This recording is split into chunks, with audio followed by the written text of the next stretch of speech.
আসসালামু আলাইকুম, welcome to R agro. সাপ্তাহিক পাইকারি সবজির বাজার দর নিয়ে আপনাদের সাথে আছি আমি রুবেল হাসান নুরনবী, মেহেরপুর বড়বাজার থেকে।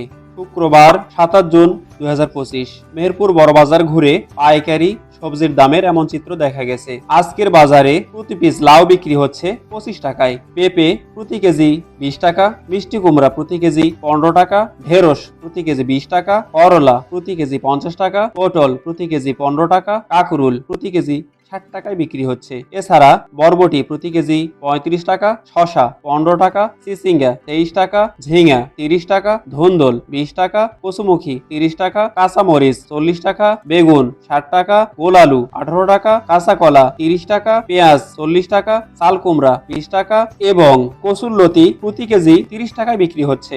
আপনার এলাকার থেকে কোন কোন সবজির দাম কম বা বেশি মনে হচ্ছে কমেন্ট করুন। নিয়মিত এমন বাজার আপডেট জানতে চ্যানেলটি সাবস্ক্রাইব করুন আর পাশে থাকা বেল বাটনটি অন করে রাখুন। ধন্যবাদ।